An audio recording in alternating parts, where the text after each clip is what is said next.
കവിതയും സാഹിത്യവും.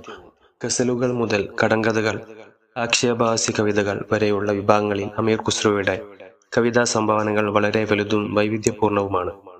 പ്രധാനമായും പേർഷ്യൻ ഭാഷയിലാണ് അദ്ദേഹം എഴുതിയതെങ്കിലും ഹിന്ദിയുടെ ആദ്യകാല രൂപമായ ഹിന്ദവിയുടെ വികാസനത്തിനും അദ്ദേഹം സംഭാവന നൽകി.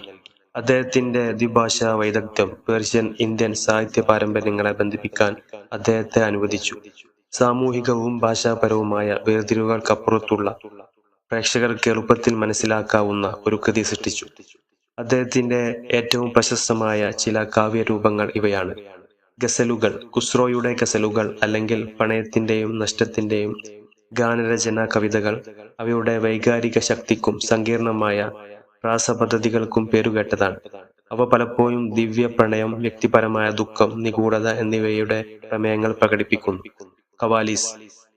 ദക്ഷിണേന്ത്യയിലെ സൂഫി ആരാധനയുടെ കേന്ദ്രബിന്ദുവായി ഇപ്പോഴും നിലനിൽക്കുന്ന ഭക്തിഗാന രൂപമായ ഖവാലിക്ക് തുടക്കമിട്ടത് അമീർ ഖുസ്രു ആണെന്ന് പറയപ്പെടുന്നു.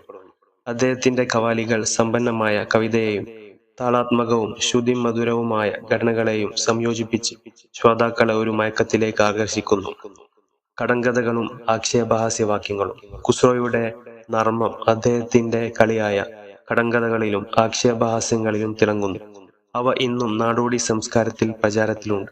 പലപ്പോഴും സമർത്ഥമായ പദപ്രയോഗങ്ങൾ നിറഞ്ഞ അദ്ദേഹത്തിന്റെ കടങ്കഥകൾ ഭാഷയെയും സാധാരണക്കാരുടെ ജീവിതത്തെയും കുറിച്ചുള്ള അദ്ദേഹത്തിന്റെ ആഴത്തിലുള്ള അറിവിനെ പ്രതിഫലിപ്പിക്കുന്നു.